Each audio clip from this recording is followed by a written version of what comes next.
पाकिस्तान और West Indies के दरमियान टेस्ट सीरीज़, आने वाले 3 मुल्की टूर्नामेंट और चैम्पियंस ट्रॉफी पर गुफ्तगू करने के लिए आज स्टूडियो में हमारे साथ मौजूद हैं senior sports journalist मुल्ज़ामा Jang Karachi के senior cricket sports correspondent Abdul Majid Bhatti साहब।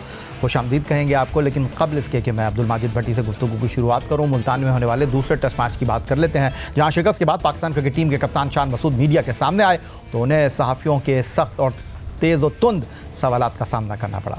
एक सहाफ़ी ने उनसे कप्तानी से अलहदा होने के बारे में सवाल किया तो शान मसूद नाराज़ हो गए। पहले उन्होंने कहा नेक्स्ट क्वेश्चन और फिर सहाफ़ी से कहा आपका सवाल तज़हीक आमेज़ है। सवाल का उन्वान है इख्तियारात का कंप्रोमाइज़ और फैसला। डिटेल इसकी ये है कि पिछले साल जब आप यहाँ पहले टेस्ट के लिए आए थे, टीम का ऐलान किया, पिच के हवाले से बहुत एतमाद में थे, लेकिन एक टेस्ट ख़त्म हुआ, बदकिस्मती से पाकिस्तान हारा। दूसरे टेस्ट से कबल सब कुछ तब्दील हुआ और हमें नज़र आया कि इख्तियारात में आप कंप्रोमाइज़ करते नज़र आए। आपके 2 गैर मुल्की कोचेस इसी वजह से इस्तीफ़ा देकर चले गए। तो क्या आप समझते हैं आज जो नतीजा निकला है कहीं कंप्रोमाइज़ का नतीजा है? आप आज़ादी से फ़ैसले नहीं कर सके, और जो फ़ैसले का मैंने उन्वान दिया था, अगली सीरीज़ 8 माह बाद है। हमने पहली वर्ल्ड टेस्ट चैम्पियनशिप में नंबर 6 पर फिनिश किया था, दूसरी वर्ल्ड टेस्ट चैम्पियनशिप में नंबर 7 पे फिनिश किया था, और आज हम नंबर 9 और आखिर में हैं। अपना फैसला आप खुद करेंगे या पाकिस्तान क्रिकेट बोर्ड का इंतज़ार करेंगे? Next question please. सर भाईजान, एक मैं नज़ीर भाई, एक मैंने देखें, आप जिस तरीके से आपने पिछले दोस्त की बात की उसका मैं आपको कोई जवाब नहीं दे सकता। इसके मैंने जवाब दिए और जवाब आप दिए। आप अगर फैक्ट पे बात करना चाहते हैं आप फैक्ट पे बात करें। आपकी इन्फॉर्मेशन बिल्कुल इनएक्यूरेट है। एक टीम अनाउंस करने या ना करने से चीज़ें चेंज नहीं होती। सेकंड टेस्ट अभी जो शुरू हुआ है उसमें टीम हमने इसलिए अनाउंस नहीं की थी, हमने रात में कर दी थी, उस दिन हमने प्रैक्टिस ही नहीं की थी। हमने ऑफ रखा था क्योंकि हमने 2 दिन की थी प्रैक्टिस। इंग्लैंड से भी जो पहली सीरीज़ हुई थी, आपने सवाल कर लिया, मुझे उसका जवाब। इंग्लैंड से भी जब सीरीज़ हुई थी तो हमने पहले टेस्ट में विकेट देखते हुए हमारे पास 4-5 दिन की प्रेपरेशन थी, हमारे पास पूरी इन्फॉर्मेशन थी। हमें लगा कि वो बेस्ट पॉसिबल 11 है, बेस्ट पॉसिबल कंडीशंस के हिसाब से 11 है, हमने अनाउंस की। एतमाद आपका एक ओपिनियन है, उसको मैं रिस्पेक्ट करता हूँ, बट आप भी अपने प्लेयरों को रिस्पेक्ट दें, ठीक है? Decision maker Pakistan cricket board है। पाकिस्तान क्रिकेट बोर्ड ने जब भी जो भी फैसला लिया है, मैंने पर्सनली या प्लेयर्स ने हमेशा उसको एक्सेप्ट किया है। हम लोग इस मुल्क के हैं, इस इदारे के हैं, ठीक है? और हम लोग आपके भी लोग हैं। इस तरीके से डिसरिस्पेक्ट करना किसी को, ये कोई टॉलरेट नहीं करेगा। आपके सवाल में बहुत ज़्यादा डिसरिस्पेक्ट था।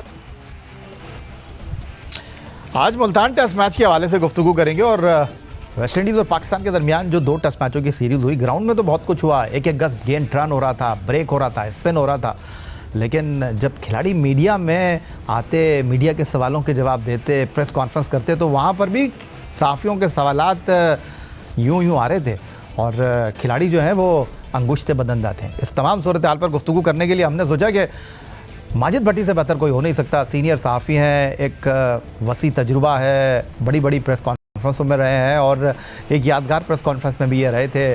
गुस्से में ये आ गए थे और हमारी कोच थे ऑस्ट्रेलिया के test fast bowler Jeff Lawson. ये बात है एशिया कप 2008 की, और उन्होंने आकर कहा कि एक बात मैं आपको बता दूँ, सवाल करना है आपने, डिक्टेशन नहीं देना।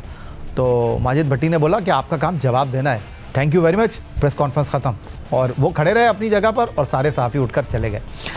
उसके बाद क्या हुआ, माजरत हुई, क्या नहीं हुई, लेकिन मैं सीधा माजिद भट्टी की तरफ आ जाता हूँ। माजिद भट्टी साहब, सहाफ़ी का काम सवाल करना है। हो सकता है कि कुछ अल्फाज का चुनाव जो हमारे मुअज़्ज़ज़ सहाफ़ी थे उनका कुछ आगे पीछे हो, लेकिन कप्तान का इतना गुस्से में आ जाना, उनका ये कहना कि हम भी आपके हैं, आप भी हमारे हैं, हम पाकिस्तान के खिलाड़ी हैं, ये सबको पता है, लेकिन जब परफॉर्मेंस ऊपर नीचे होगी तो फिर सवालात में भी तेज़ी आएगी। देखिए याया, बल्कि आपने मेरा किस्सा सुनाया, मैं भी एक आपका किस्सा सुनाऊं। ऑकलैंड में 2015 में, हालांकि पाकिस्तान साउथ अफ्रीका से मैच जीता हुआ था, लेकिन आपने कोई ऐसा सवाल नहीं पूछा था और वकार यूनुस प्रेस कॉन्फ्रेंस ख़त्म करके चले गए थे। ये वक्त के साथ साथ प्लेयरों में जब से ये सोशल मीडिया, बहुत ज़्यादा इनके मैनेजर्स का अमल दखल, तो ये फ्रस्ट्रेशन नज़र आ रही है। जब टीम हार गई और बुरे तरीके से होम ग्राउंड पर हार गई तो देखें मीडिया तो सवाल करेगा। हाँ, आपको अगर जवाब नहीं देना तो आप जिस तरह शुरू में शान कह रहे थे कि नेक्स्ट क्वेश्चन आप डक कर देते, पहले उन्होंने थोड़ा सा रुके, सोचा, फिर उसके बाद लंबा सा जवाब दे दिया। देखिए शान की तो नाकामियों की भी कामयाबियां भी हासिल की, लेकिन नाकामियां उनकी ज़्यादा हैं। ऑस्ट्रेलिया के ख़िलाफ़ 3-0 हार गए, बांग्लादेश के ख़िलाफ़ हम 2-0 हार गए, इंग्लैंड के ख़िलाफ़ पहला टेस्ट मैच रिकॉर्ड मार्जिन से इनिंग से हारे, फिर 2 टेस्ट मैच जीते, फिर पहला टेस्ट मैच बांग्लादेश से जीतकर फिर अभी हम साउथ अफ्रीका में 2 जीते हुए टेस्ट मैच हार गए।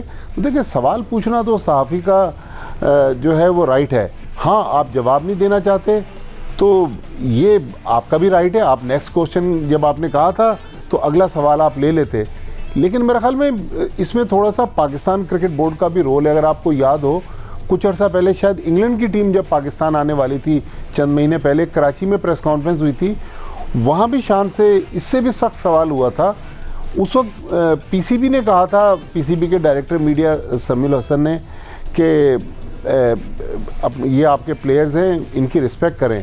तो मेरा ख्याल वो सॉफ्टवेयर में शान मसूद के बात मौजूद थी और उन्होंने इस तरह रिएक्ट किया। मेरे ख्याल में रिएक्ट करना मुनासिब नहीं है। जब यही मीडिया आपको पिछला टेस्ट मैच जब आपने पहला जीता तो इसी मीडिया ने आपको कांधों पे उठा लिया। जब आपने इंग्लैंड के ख़िलाफ़ टेस्ट सीरीज़ जीती, ऑस्ट्रेलिया के ख़िलाफ़ वनडे सीरीज़ रिसेंटली जीती, न्यूजीलैंड के ख़िलाफ़ वो साउथ अफ्रीका ऑस्ट्रेलिया के ख़िलाफ़ वनडे सीरीज़ जीती, तो अगर आप अच्छा करेंगे तो मीडिया अच्छा लिखेगा, अच्छा बोलेगा। लेकिन जब पाकिस्तान टीम हारेगी और आपकी जो प्लानिंग थी, चलें आप टॉस भी हार गए, आपने 8 बैट्समैन। माजिद भट्टी साहब, बात यहीं ख़त्म नहीं होती जी। बात दरअसल ये कि अभी अपने इंट्रो में मैंने बताया कि जब से सैयद मोहसिन रज़ा नकवी साहब आए, कप्तान तब्दील हुआ, कोच तब्दील हुआ, बोर्ड में ओहदेदार तब्दील हुए, लेकिन अगर आईसीसी टेस्ट चैम्पियनशिप 2023 से 25 के 2 साल के साइकिल की मैं बात करूं, जहां आप 9 टीमों में 9वें नंबर पर रहे हैं, वहां कप्तान नहीं तब्दील हुआ। सिर्फ श्रीलंका की एक सीरीज़ थी जो हम 2-0 से जीते, वहां बाबर आजम कप्तान थे। बाकी 12 टेस्ट मैचों में ऑस्ट्रेलिया, बांग्लादेश, इंग्लैंड, जनूबी अफ्रीका और वेस्ट इंडीज़, ये जो 5 टेस्ट सीरीज़ हम खेले हैं, एक ही कप्तान के साथ खेले हैं और उनका नाम है शान मसूद। बहुत सोच समझ कर बात करते हैं, बहुत सुलझी हुई बात करते हैं और गुस्से में नहीं आते। लेकिन यहाँ पर शान का गुस्से में आना समझ आता नहीं है, क्योंकि वो पूरे 2 साल के अरसे में के कप्तान रहे हैं। आखिरी नंबर पर आपकी टीम आ रही है और सहाफ़ी ने आपसे ये जब सवाल किया कि कप्तान जो है वो इसका ज़िम्मेदार है या नहीं है, तो फिर कप्तान का भड़कना, मैं फिर दोबारा से एक बात कहूँगा कि बिल्कुल शान मसूद पाकिस्तान के कप्तान है, कोई शक व शुबे की गुंजाइश नहीं है और बहुत काम, बहुत कूल होकर वो गुफ्तगू करते हैं। लेकिन गुस्से में आना, टीम की कारकर्दगी आपके सामने है। ठीक है, एक बैट्समैन की हैसियत से वो दूसरे नंबर पर हैं रन बनाने वालों में 2 साल के अरसे में, लेकिन सवाल जो था वो अपनी जगह मौजूद था और हक़ाइक़ तो खासे तल्ख़ है। देखें, जो सवाल पूछने वाले थे इमरान उस्मानी, हो सकता है कि उनका अंदाज़ शान मसूद को पसंद ना आया हो, लेकिन सवाल उन्होंने गलत नहीं किया। जब आप पाकिस्तान की टीम 14 में से 9 टेस्ट मैच हारेगी और आईसीसी टेस्ट चैम्पियनशिप में 9 टीमों में आखिरी नंबर पर फिनिश करेगी, तो फिर सवाल तो बनेगा, फिर क्रिटिसिज्म होगी। देखें, उसी एशिया कप में जहां आपने जेफ लॉसन का जिक्र किया, मैं आपको एक और किस्सा सुनाऊं। शोएब मलिक पाकिस्तान के कप्तान थे, पाकिस्तान फाइनल के लिए क्वालिफाई नहीं कर सका। इसी नेशनल स्टेडियम में शोएब मलिक से सवाल हुआ और वो तकरीबन 3-4 फीट के फासले पर सहाफ़ी बैठे हुए थे और मुझे आज भी याद है वो इस तरह शाउट कर रहे थे शोएब मलिक को। उन्होंने कहा कि पाकिस्तान एशिया कप के फाइनल में नहीं पहुंचा, श्रीलंका और भारत ने क्वालिफाई कर लिया, तो आप खुद हटना पसंद करेंगे या इंतज़ार करेंगे कि जो पैटर्न है पीसीबी के परवेज़ मुशर्रफ साहब, वो आपको कहेंगे कि आप कप्तानी छोड़ दें? तो सवालात तो हर दौर में हुए। एक और ऐड कर दूँ, मंगला के कोर कमांडर थे lieutenant general retired Tauqir Zia साहब, चेयरमैन क्रिकेट बोर्ड थे, और पाकिस्तान की टीम जब ऑस्ट्रेलिया में बुरी तरह हार कर आई तो सहाफ़ी ने उनसे सवाल किया था कि आपको परवेज़ मुशर्रफ साहब हटाएंगे या आप खुद जाना पसंद करेंगे? और उसके बाद फिर जनरल तौकीर ज़िया साहब के जो एक तो गोरा उनका रंग था कश्मीरी, तो उनके जो कान थे ना वो लाल हो गए और गुस्से में जनरल साहब आ गए और जिन साहब ने सवाल किया वो उन्होंने बराबर में मोटरसाइकिल खड़ी हुई थी, उस ज़माने में सिक्योरिटी का भी इतना इशू नहीं था, उन्होंने मोटरसाइकिल को किक मारी और चल दिए। फिर उनके साथ जो हुआ तो वो भी खासे मुश्किल में नज़र आए। तो ये सहाफ़ियों के साथ होता रहा है। तो मेरे ख्याल में शान मसूद वैसे ठंडे मिजाज के हैं, पता नहीं कोई ड्रेसिंग रूम में ऐसी बात हो गई जिसकी फ्रस्ट्रेशन थी, जो जिसका गुस्सा था, उन्होंने आके यहाँ सहाफ़ियों पे निकाला। देखें, ये तो फिर पीसीबी को उनको समझा बुझा के लाना चाहिए कि भाई देखें, आज पाकिस्तान ये टेस्ट मैच हार गया, आपसे सख्त सवालात हो सकते हैं और ये आपने जवाब देने हैं। तो मेरे ख्याल में जो शान मसूद का अंदाज़ था वो मुनासिब नहीं था। हाँ, वो नेक्स्ट क्वेश्चन कहा था, वहीं आगे बढ़ जाते। और एक और बड़ी दिलचस्प बात है, और वो दिलचस्प बात यह है कि सिर्फ शान मसूद कोई बाउंसर नहीं हुए प्रेस कॉन्फ्रेंस। इस 2 टेस्ट मैचों की सीरीज़ के दौरान चाहे स्पिनर हो, चाहे विकेट कीपर हो, चाहे फास्ट बॉलर हो, चाहे बैट्समैन हो, उनको सहाफ़ियों के तुंद और तेज़ सवालों के सामना करना पड़ा प्रेस कॉन्फ्रेंस में।